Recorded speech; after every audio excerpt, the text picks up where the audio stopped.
Thank you, Brenda. Good morning. Good morning. Good morning. Better. I didn't hear anybody from home, but we'll just assume that you said good morning also. I'm Dale Johannesmeyer. I'm an elder here at Scots Kirk, and on behalf of Pastor Jim Mitchell and the session of Scots Kirk, I'd like to welcome all of you to our worship service this morning, both in person and virtually.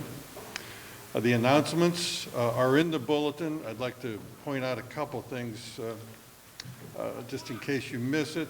The men's Bible study, the monthly Bible study, will be held tomorrow evening at 7 p.m. here at the church. And Bereans will continue. It's a great subject, man. Systematic theology. I think the bulletin says we're on lesson 4, but I believe we're on lesson 5. And we'll have a guest lesson director. Raymond Paskaskis is going to hold the lesson this Wednesday. Please come if you can make it. It's the basics of our Reformed theology. Before we begin our worship service, the right thing to do is take a few moments, take time to clear our minds and hearts of all the clutter of this secular world and get ready to worship and glorify our God. So please take a few moments to do that.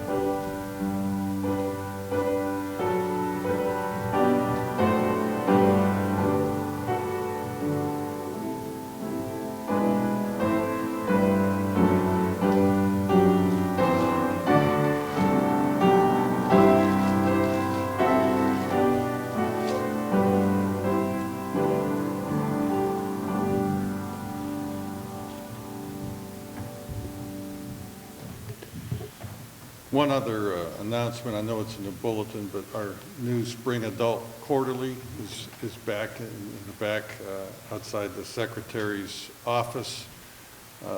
We usually use this for our adult Sunday school following worship service, but due to COVID, we're not holding that now. But that doesn't mean you can't take it home and with your family do the same thing. So please pick those up in the back when you get a moment before you leave today. Our call to worship this morning is from Psalm 105, verses 1 through 3. Oh, give thanks to the Lord. Call upon his name. Make known his deeds among the peoples. Sing to him. Sing praises to him. Tell of all his wondrous works. Glory in his holy name. Let the hearts of those who seek the Lord rejoice. Please stand and sing a hymn of God's perfections. It's number 2 in the Trinity hymnal, O Worship the King. The words are in your bulletin.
Let us pray.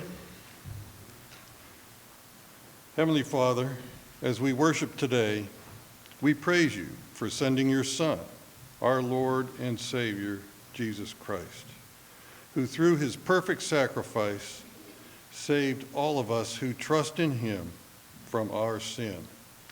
Your love for us is immense. Your truth is revealed to all who believe. All glory to you. Lord, help us to understand that our reason for existence is to glorify you.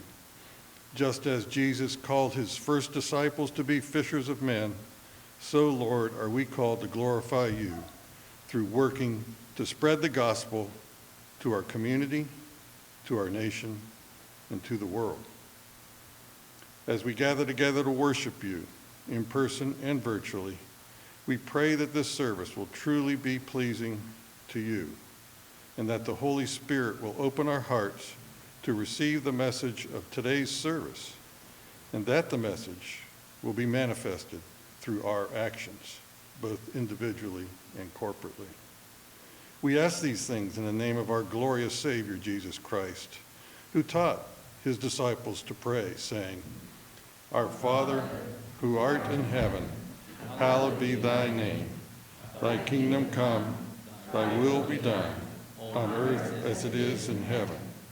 Give us this day our daily bread, and forgive us our debts as we forgive our debtors. And lead us not into temptation, but deliver us from evil. For thine is the kingdom, and the power, and the glory forever. Amen. Please be seated.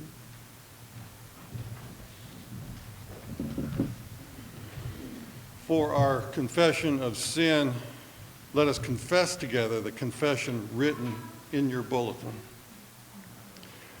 O Lord, our great God, all holy, Father most gracious, filled with mercy and steadfast love, we are ashamed and embarrassed to come before you, for we have preferred the ways of this world to your ways. We have rebelled against your wisdom and have invited trouble. We have rejected your fatherly guidance and have gotten lost altogether. O Lord, our great God, all holy, filled with awe, Father most gracious, filled with mercy and steadfast love, incline your ear to our troubles. Hear us as we pour out our sorrows to you. Forgive us, not because of our own righteousness, but because of your great mercy, because of your great mercy in the gift of your Son, Jesus Christ. It is in his name that we pray, for he is our Savior and the mediator of the covenant of grace. Amen. For our assurance of pardon, I will read from 2 Corinthians chapter 1, verses 3 through 5. Blessed be the God and Father of our Lord Jesus Christ, the Father of mercies and God of all comfort, who comforts us in all our affliction, so that we may be able to comfort those who are in any affliction, with the comfort with which we ourselves are comforted by God. For as we share abundantly in Christ's sufferings, so through Christ we share abundantly in comfort too. Praise God for his mercy and grace. Now we have a special ceremony. Pastor. At this time, I'd like to invite Dallas and Barbara to come forward. We have the vows of church membership of two new members. I'm sure you know Dallas and Barbara. If you haven't got to know them yet, we'll have them in our outside socially distanced line so that you might meet them later. So glad to find you as co-laborers in the kingdom of God, that you have desired to join with us at Scots Kirk, and indeed have already come before the session to answer these questions of church membership, and then congregation, I'll have a question for you as well. Dallas and Barbara, if y'all can please answer together in unison. Do you confess that you are a sinner in the sight of God, that you deserve his punishment, that you were unable to save yourself, and that you are without hope of salvation except for God's love and mercy, do you? I do. And do you believe in the Lord Jesus Christ as the Son of God and Savior of sinners? And do you receive and trust in Him alone for your salvation? And do you accept the Bible, comprised of the Old and New Testaments, as the written Word of God, that it is the only perfect rule of faith and how to live? I do. And do you promise to trust in the guidance and strength of the Holy Spirit so that you can live all of life as a Christian, following the example set by Jesus Christ? I do. And do you promise to exercise faithful stewardship of God's resources entrusted to you for the furtherance of God's kingdom and purposes? I do. Do you accept the doctrines and principles of the standards of the Associate Reformed Presbyterian Church are founded upon the Scriptures, do you? I do. And finally, in loving obedience, do you submit yourself to the government and discipline of this church, promising to seek the peace, purity, and prosperity of this congregation as long as you are a member of it? I do. And at this time, I would like to ask if you, the members of Scots Kirk Presbyterian, would join with Dallas and Barbara in Christian ministry and unity of fellowship. If you would signify your agreement in walking with them in the Lord Jesus Christ, would you do that by standing now, please? And let us pray together. Oh, Father, we thank you for this day, for we recognize that the uniting with the visible church is something that you have called us to not walk the Christian life alone, but to have brothers and sisters, to have pastors and elders, under shepherds, under the Lord Jesus Christ, the great shepherd of the sheep, our great king and head. And we do thank you for his righteousness, for his atoning blood, and how it unites us as one people, whatever our background, our age, our race, whatever different categories in the world that we come from. We know that you have bound us together to do your will. And so help us, Lord, for your glory, for the peace, purity, and prosperity of this church. Bless both Dallas and Barbara. Bless each of us to walk in the Spirit with patience and love in the truth of your revealed word. For we ask this all in the name of the Holy One, Jesus himself. Amen. Amen. And please be seated. Thank you, guys.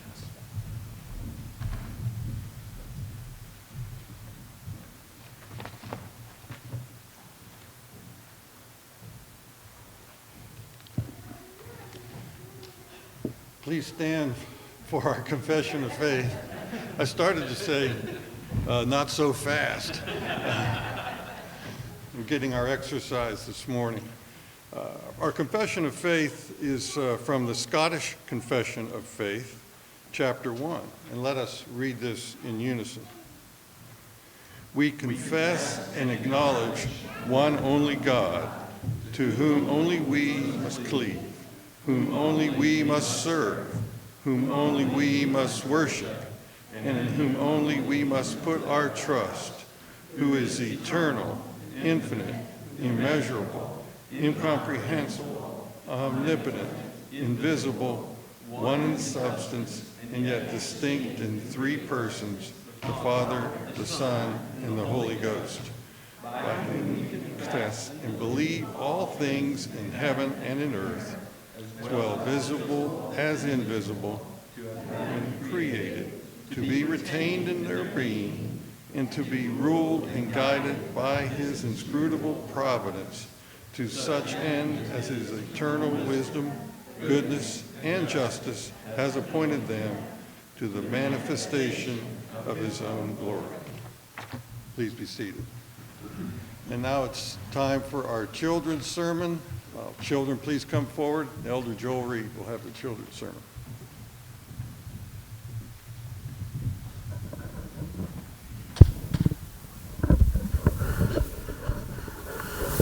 All right. Well, today in our scripture reading that you'll hear Pastor Mitchell read, we're going to talk about fishermen. Now, what do you know about fishermen? Other than they catch fish, right? But do they catch fish every time they throw the line in? They don't. You know, it requires a lot of patience to fish. Now, growing up, I was not patient. I wanted to throw the line in, get the fish, because Dad wanted us to catch the fish, clean the fish, and eat the fish. I didn't like fish, so I tried not to catch fish. But it didn't happen every time I threw in the line to catch fish. Now, in our scripture, you're going to hear about fishermen who had been fishing all night, and they caught nothing. And Jesus asked them to push him out into the water so that he could preach to the people. And afterwards, he said, go out a little bit deeper and throw your nets over. They're like, okay, because you said we'll do it, but I just want you to know we haven't caught anything all night. And you know what? They threw their nets in. They pulled them up. They couldn't even pull all the fish into the boat. They drove the boat to the shore. It was breaking the net. There were so many fish in there. Now, Jesus asks us to tell others about him. But do you know what? Not everybody we tell is going to say, I accept Jesus.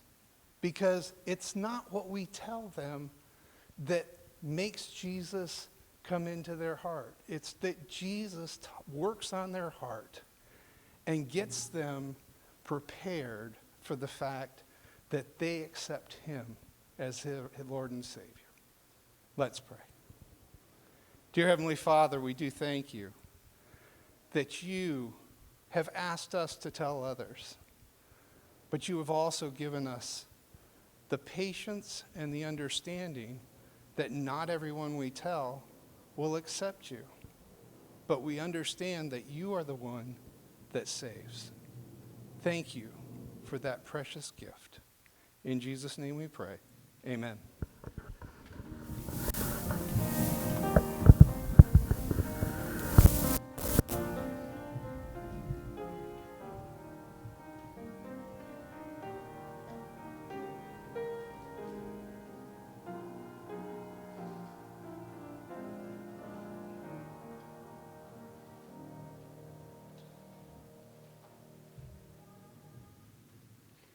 Thank you, Joel.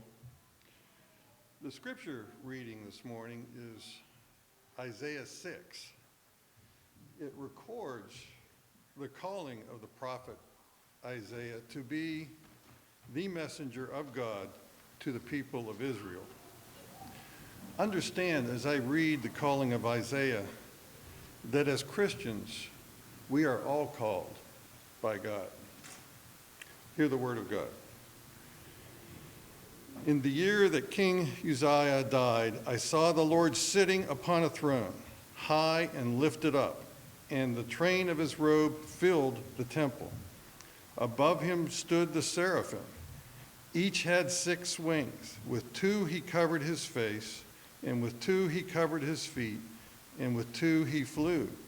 And one called to another and said, Holy, holy, holy is the Lord of hosts. The whole earth is full of his glory. And the foundations of the threshold shook at the voice of him who called, and the house was filled with smoke. And I said, Woe is me, for I am lost, for I am a man of unclean lips, and I dwell in the midst of a people of unclean lips. For my eyes have seen the King, the Lord of hosts. Then one of the seraphim flew to me, having in his hand a burning coal, that he had taken with tongs from the altar. And he touched my mouth and said, Behold, this has touched your lips, your guilt is taken away, and your sin atoned for. And I heard the voice of the Lord saying, Whom shall I send, and who will go for us? Then I said, Here I am, send me. And he said, Go and say to this people, Keep on hearing, but do not understand. Keep on seeing, but do not perceive. Make the heart of this people dull, and their ears heavy, and blind their eyes, lest they see with their eyes, and hear with their ears, and understand with their hearts, and turn and be healed. Then I said, How long, O Lord? And he said, Until cities lie waste without inhabitant, and houses without people, and the land is a desolate waste, and the Lord removes people far away, and the forsaken places are many in the midst of the land. And though a tenth remain in it, it will be burned again, like a terebinth or an oak, whose stump remains when it is felled. The holy seed is its stump. The grass withers, the flower fades, but the word of our God will stand forever.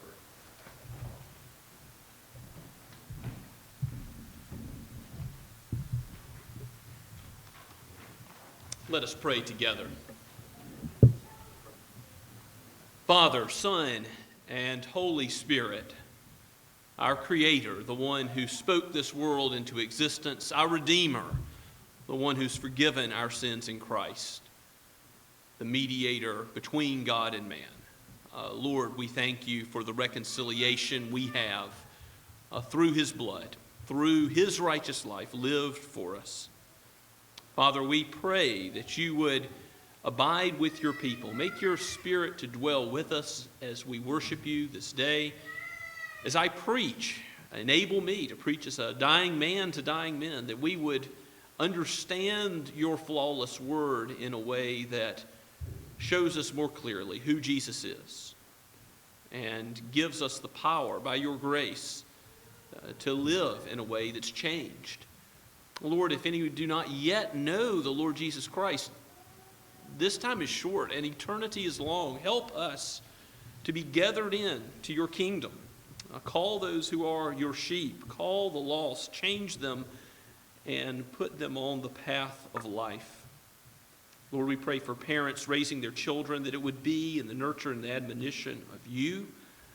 We pray as we meet together for Bible studies that you would use your holy word as men were carried along by your Spirit to write, not only for those in ages past, but for those of us who hear today. Use your word amongst the men and women and the youth of this church. Father, use your word as it's proclaimed in this community, through every different denomination where Christ is proclaimed, where your word is faithfully heralded. May you bless it. May it not return void, but accomplish the purpose which you have for it. And Lord, we pray this for your disciples who proclaim your word to the end of the earth. We think of the ministry of the hospital in Sahiwal, Pakistan, and for the doctors, the nurses there. We particularly pray for the Ackermans, and Lord, lift up the work of material help and aid coming through the medical facilities. But most of all, we pray that you would help them to be ready with an answer to any who would ask for the reason for the hope that is within them, that they would bear witness to Christ, even to the ends of the earth, there in Pakistan, in a dark land where there is so much trust in false god of Islam, who is no God at all. But, oh Lord, you are the true and living God. You are, and you exist, and you have come to save. And so gather in your flock from that land through the work of the Ackermans and those influenced by them, for your disciples, for all those who are your people. We thank you for the vast ARP church in Pakistan and pray for its furtherance and its faithfulness. Father, we also lift up the Bonillas in Spain and the Cochrans in England.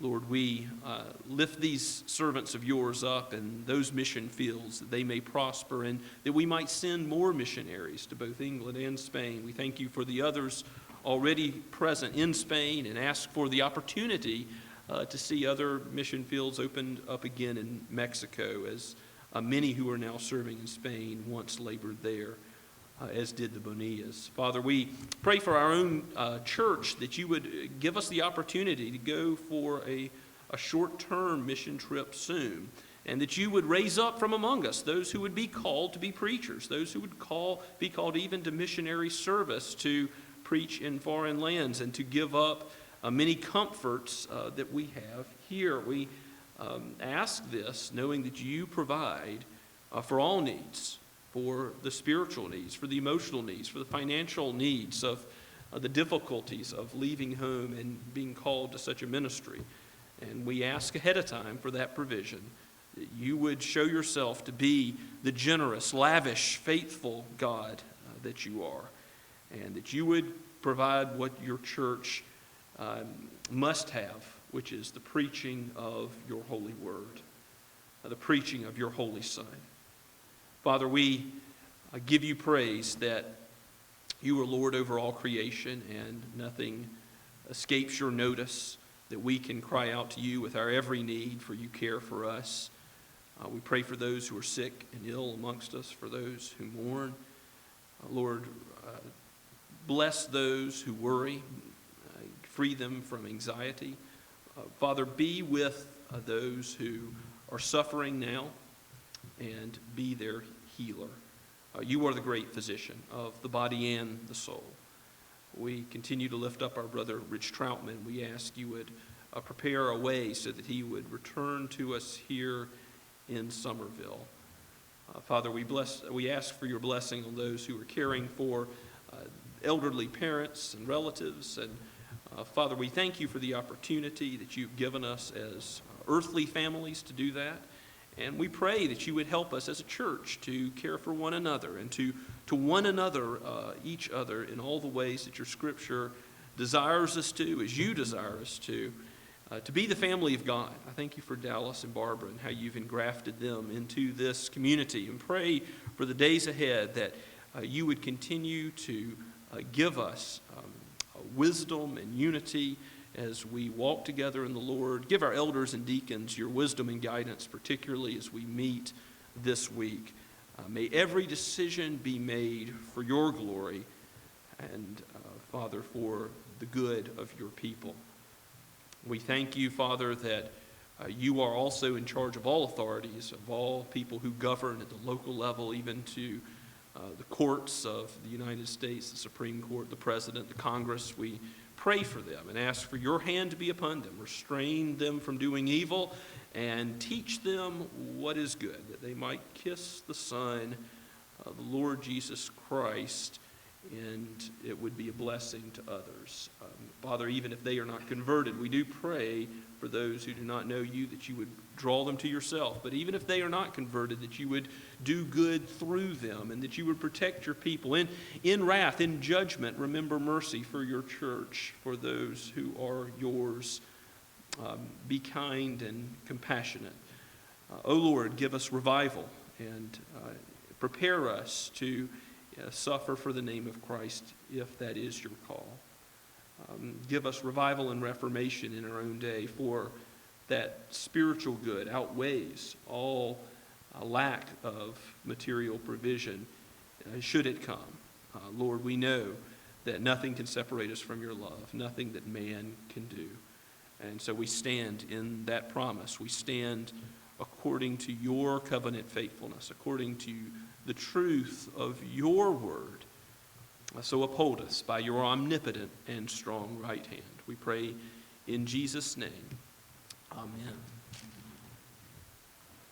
As we continue to worship today, let us sing once again from the Trinity hymnal. It is Holy God, we praise your name, and of course the words are printed in your bulletin.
Let us pray. Holy, holy, holy is the Lord God Almighty, who was and who is to come. Even as the angels proclaim this day and night, O Lord, we ask that you would mingle our praises with them, for you are worthy to be adored for who you are. Lord, we thank you for what you have given us. You have given us life and breath. You have brought us to your house today. You have given us the Sabbath day that we might rest in you, that we might have a foretaste of that eternal rest which is to come. Soon, soon, to faithful warriors comes their rest, even as Christ is our divine warrior, that you, O Lord, the great one in three, abide with your people. What a wondrous mystery this is. Send your Holy Spirit to bless us, that our lives might be dedicated to you in all that we do, and that our love for you would be supreme. May we give now, Lord Father, as you have called us to, and use these tithes and offerings for the furtherance of your kingdom, so that the gospel may be preached here and around the world, and so that your people may be blessed, and so that the world would know who you are through deeds of love and mercy. We ask it all in Jesus' name. Amen.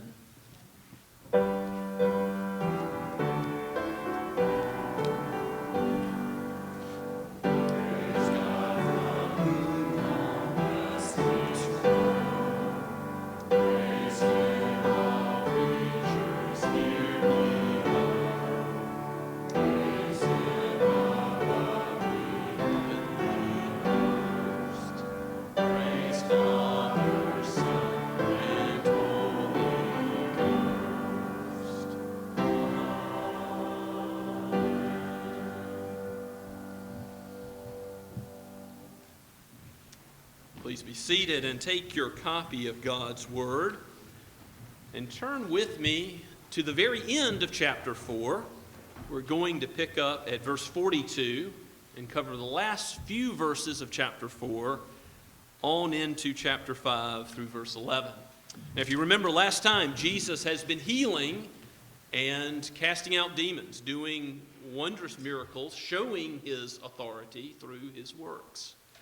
And now he's going to show his authority through the preaching, through the explanation of God's Scripture that he's come to do. And then even as he calls his first disciples, Peter, James, and John, as he calls fishermen to be fishers of men, as he calls them to leave everything and to follow him. What an important passage as we see our Lord gathering his disciples to himself. He is the master. We are the followers, the learners. And so it was with these first few. Let us hear God's word penned by Luke the physician and breathed out by God the Holy Spirit for each of us today. Luke chapter 4 at verse 42.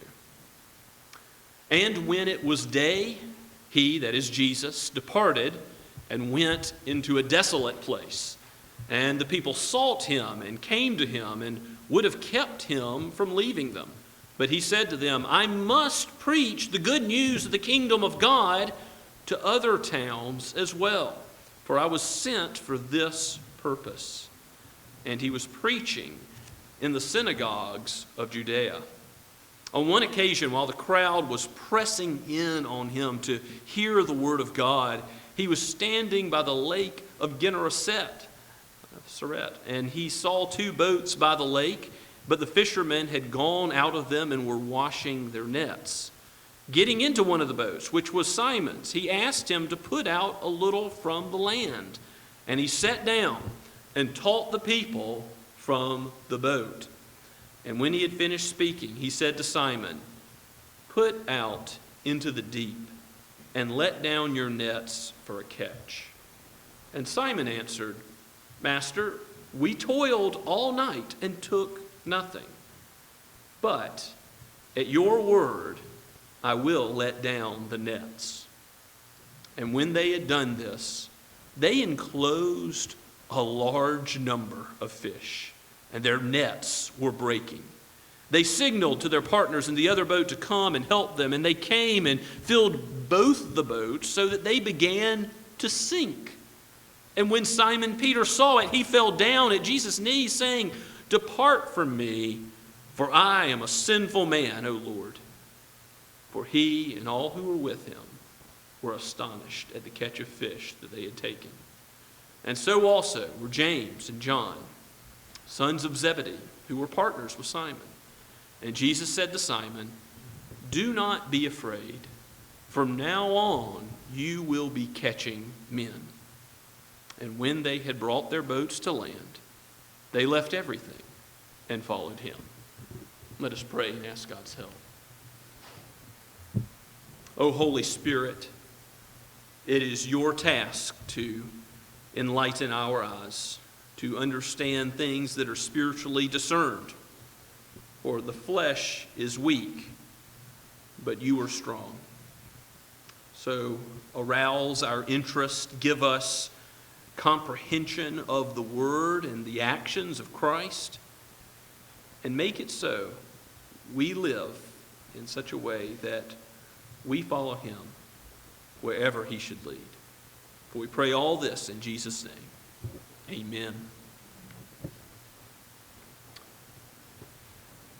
Not every commentator places this in the category of a miracle of Jesus. But it clearly is, just as casting out demons and just as healing the sick, this is Jesus doing a wondrous work beyond the normal operation of nature. Now, it's true that Jesus, being omniscient, knows where fish in a lake are. But these experienced fishermen are astonished. So much so that they say, "Jesus, you're the Holy One of God." They see who he is as God's Son when all of the fish show up in their nets after they had been out all night trying their best to catch fish at a time when, well, you're supposed to catch fish. During the day, to the heat of the sun and the depth of the deep water where Jesus told them to cast their nets. These are all this is the wrong time, the wrong place to cast their nets. And yet Jesus scoops up a catch of fish that's so great that you can even hear the disciples retelling this story to Luke as he's undoubtedly interviewing Peter and the others about what happened. The nets were breaking, and the boats were so full of fish that they're sinking.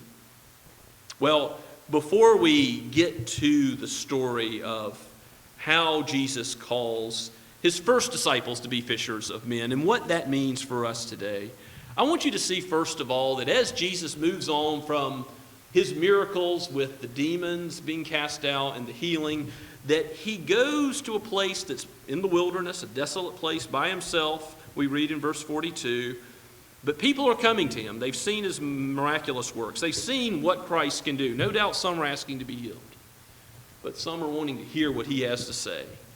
And Jesus is preaching the good news of the kingdom of God. We read in verse 42. And he doesn't do this just to one group. He does this not just to one town, not just to one club, but he does it, well, Jerusalem, Judea, Samaria, the ends of the earth. Yes, first to the Jew, but then to the Gentile. Jesus has a mission to reach with his kingdom news all people. And we'll see how that goes forward in the book of Acts. Acts 1:8 is where we see the disciples being called even to the ends of the earth, preaching the good news of the kingdom to all people. Jesus says he was sent for that purpose. Now we know that he was also sent for the purpose of seeking and saving the lost, to give his life as a ransom for many, that the news he preached is actually about what he would do as God's Son, as the sacrifice for sinners, the Lamb of God slain for us. And he is essentially saying here what he says in John chapter 10, that as the great shepherd of the sheep, he has sheep that are not of this sheepfold. He goes out seeking his sheep and gathering them in. And it's not only people in one town or another, but it's Gentiles to the ends of the earth. And through time, it's not only Abraham, Isaac, and Jacob. It is we who hear Jesus' kingdom news preached today. Martin Lloyd-Jones, one of the greatest preachers of the 20th century, he was asked, what is the greatest need of the church today? And he says, preachers, preaching, true and faithful preaching is always, in every generation, the greatest need of God's church. Why? Jesus was a preacher. God's word is how he transforms lives. God's word is how he sanctifies us in the truth. God's word is how this message of the kingdom of the gospel goes forward. And so we need his flawless word, his inerrant word in every aspect of our lives to sink down and change who we are. It is profitable for showing us the way we should go and correcting us off the path we should avoid. It is, as Peter says, this disciple who's being called to Jesus right here in 2 Peter chapter 1, the end of the chapter, Peter says that all Scripture, in addition to what Paul said, is breathed out by God. Peter says the Holy Spirit carried men along to write, just as they have written. So it's not just the general idea of Scripture is flawless, but every word men were carried along to write, the exact nouns and verbs and adjectives and prepositions that were given in Scripture. And that's important, that we can rely on it not just for spiritual matters, but for all things that it touches. And it touches everything because God is the creator of this world. It teaches us about what God has to do with his people and all of his world. We need God's word to inform every area of our lives. And Jesus comes preaching, we see in the synagogues of Judea in verse 44. He has already been sitting down and preaching. When he opens the scroll of Isaiah, preaches good news that he is fulfilling the scripture of Isaiah earlier. He was probably in a seated posture in the synagogue. That would be the typical way that the master taught those who would listen. But he's got people pressing in all around him. So what does he do? In this scene by the lake of the Sea of Galilee, or what Luke calls the Lake of Gennesaret, same thing. It's the Sea of Galilee. Jesus sees Simon Peter, whose mother-in-law, remember, he's already healed. And he says, let me in the boat. And he preaches off the shore. So the people are all on the shore, but Jesus is in a way where he's inaccessible, so people can't just mob him for a miracle nonstop. But he has to preach. He has to keep preaching and keep this message from not being heard. And so he does that by standing on a boat and sitting on a boat, it says. His posture, again, is sitting as he taught the people at the end of verse 3. These fishermen who were washing their nets, why were they washing their nets? Because if you don't, they rot. They were doing their normal business. They had already been out fishing, and they were cleaning up. And fishing is hard work. Only strong men could do it. These nets, drag nets, weighed a lot. And they're going to be tired, not only because they've been up all night, but because they've been involved in dragging these nets all around for fish and having caught nothing. It's a bad night. Even they who know what they're doing sometimes don't come home with a catch. And we see that when Jesus asks in verse 4, chapter 5, verse 4, he says to Simon, after he had finished his preaching, he says, put out in the deep and let down your nets for a catch. And notice Jesus' certainty, not to go fishing, but for a catch. Let down your nets to get something. And Christ has told Peter about how to do his job, basically. And you can see a little bit of doubt in Peter's reply. Certainly, his doubt is mixed with faith, and the faith predominates, because instead of arguing, complaining, turning around, doing something totally opposite like Jonah, going the other direction, no, Peter instantly obeys. He answers Jesus, "Master, we toiled all night and took nothing." So we're not so sure what's going to happen here in his voice. But, or your translation might say, nevertheless, whatever adversative conjunction you have, it's a glorious one, because Peter says, regardless of what I think, I'm not going to lean on my own understanding, but in all of my ways, I'm going to acknowledge you as Lord. And Peter says, at your word, I will do it. At your word, I will let down the nets. Certainly, we ought to learn from Peter's instant obedience, regardless of his understanding of the matter. You might say to yourself, I don't feel like I need to rest. It's the Lord's day, but I want to continue on my routine. I've got homework. I've got work to do. I've got things to take care of. But God says you need a rest, physically, spiritually. You need a Sabbath. And we've seen how if you don't take a Sabbath, bad things are going to happen. Your body's going to fall apart. You're not going to do well. But God has told you to delight in Him on this day, not to go about pursuing your own pleasure, but pursue pleasure in Him. And it is for your good. But if you think to yourself, I've got a better idea. I'm the expert on me. You see, Peter could have said that to Jesus. I'm the expert on fishing. But it is to Peter's praise for the glory of God that he obeyed Christ. And for us as well, when we know a clear command of Christ, whatever it is, say, Lord, I'm going to obey, even if I don't understand why, even if I may fail in some details, even if I know that my obedience has been lacking, I'm going to follow you wherever you would lead, regardless of my own opinion. Simon Peter has done what Christ has asked, and in verse 6 we see the result. When they had done this, they enclosed a large number, it says in the ESV, of fish. Or maybe your translation says a multitude of fish. Well, Jesus later will feed the multitudes, preach to the multitudes, the multitude of people. And we see how Jesus takes these fishermen from thinking about fish in multitudes to people in multitudes. Their nets were breaking. They had so much fish. They signal to their partners to come and help. They get 2 boats. The boats all begin to sink.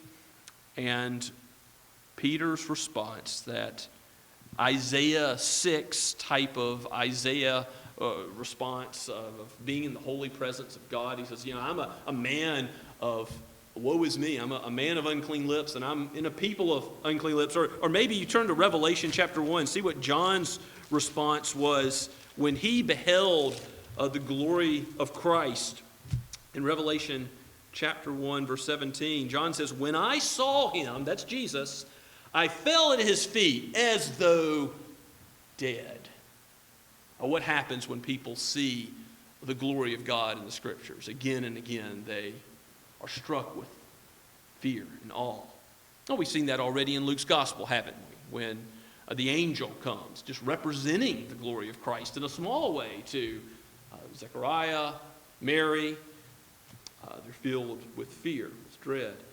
When the angels come to the shepherds in the fields, same idea.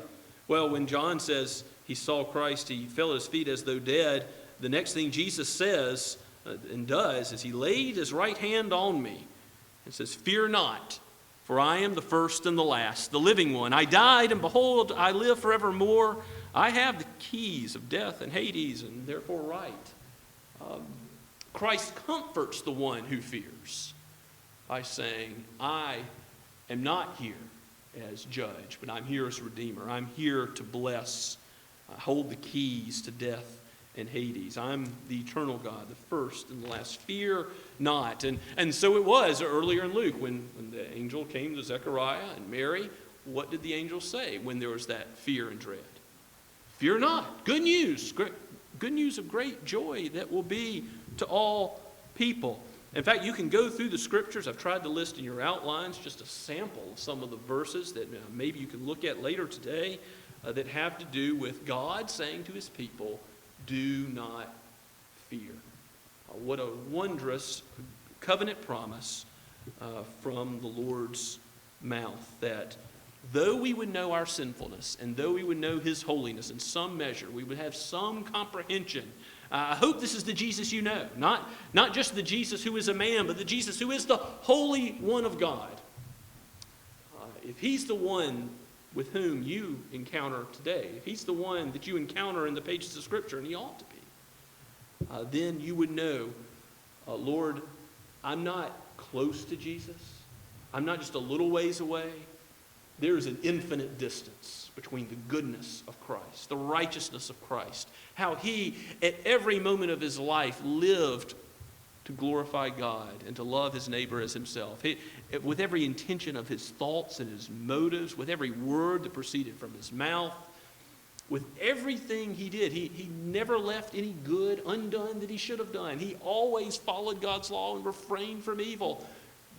The goodness of Christ is nothing like our goodness, even on our best day, even sanctified by the Holy Spirit. We are saved because of Christ and his righteousness, not because of anything that we have done. We are only saved on his record by faith in him, trusting in him, and nothing having to do with our own record of goodness or ill. Our deeds are not the source of salvation, are not the source of good news. Jesus' deeds are.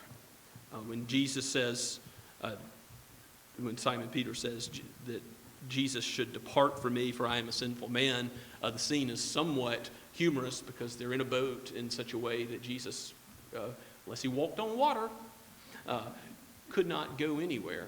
But Peter was overwhelmed with this sense that he was in not just the presence of someone who knew where the fish were, right? Not just in the presence of Jesus, who had better knowledge as a fisherman or even omniscience to know where the fish are. But Jesus, as Lord over creation, just like Moses in the plagues of Egypt, God showed his authority over frogs and locusts and such. With Jesus, he shows his authority over every fish that's in the Sea of Galilee. Jesus shows that he is not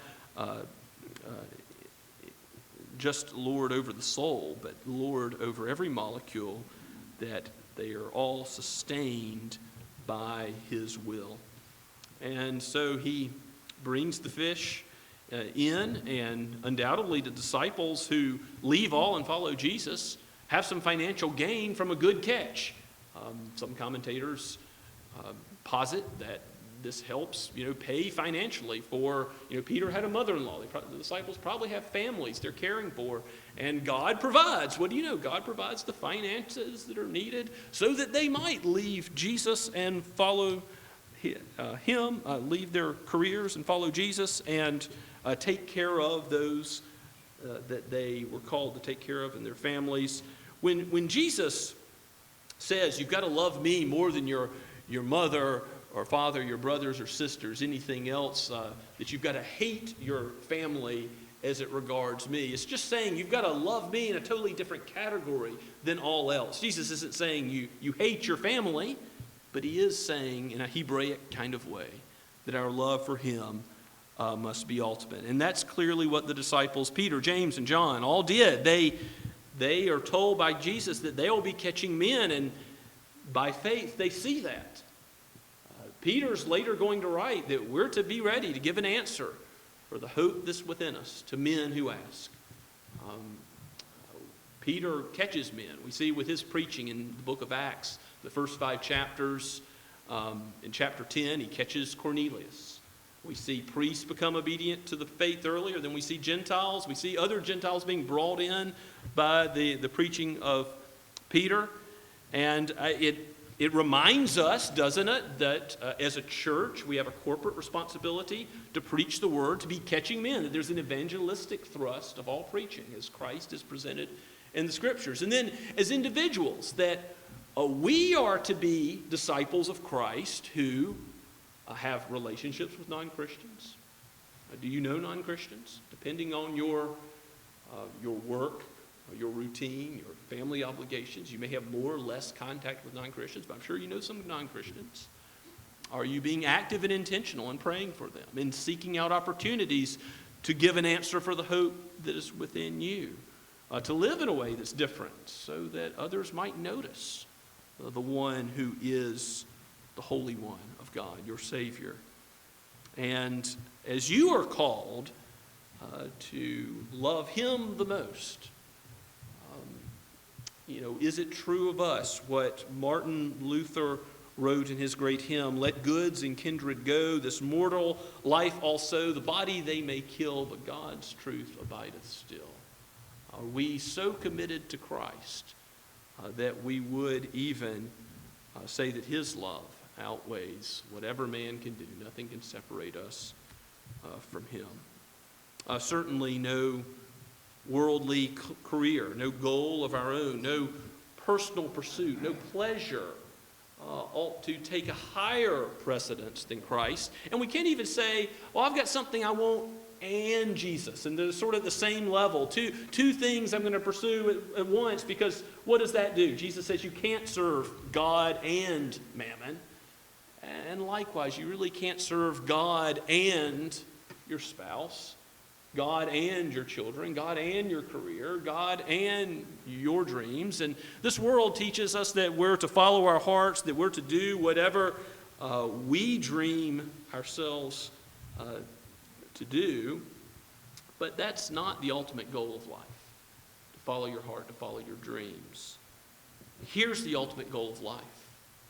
Not in self-glory, but in what the disciples do, leaving everything and following Jesus. He is eternal God. And guess what? He gives not just a temporal kingdom, but He gives a kingdom that's everlasting. He gives a kingdom which goes on forever. So as we glory in Him, we will find that His presence and His pleasures in Him go on forever. May this Christ, who called these men, these fishermen, call us as well. And may the Holy Spirit continue to mold you and make you more like Christ, so that you would leave whatever has distracted you, called you away from His service, so in everything in life, in how you raise your family, in how you work, in how you play, in how you neighbor, to do all of these things for Christ in His glory. Let's pray together. Father, we thank You for Christ, the Jesus who preached, the Jesus who called those to be His followers. And we know that He did not just call those first disciples, but He calls men and women, boys and girls today. We thank You for that. Help us in whatever we do, in word and in deed, to understand that Your word applies to it. By Your light, we see light. Help us to trust in Your word and not our own understanding, and not to fear what man may do, or to fear any temporal consequences even. For You are eternal God. You are the Alpha and the Omega, the beginning and the end. You have given us life in Christ. And that life is such that even though we die, yet shall we live. Aid us as pilgrims going to that better land, as we are called by Your voice. Give us understanding of Your word, for Your sheep hear Your voice, that we might follow it every day of our lives. We pray in Jesus' name. Amen. And now let us respond to God's word together from the final hymn, In Christ Alone.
now receive this word of blessing from God himself. Now to him who is able to do more abundantly than all we ask or think, according to the power at work within us, to him be all the glory in the church and in Christ Jesus through every generation. Amen and amen.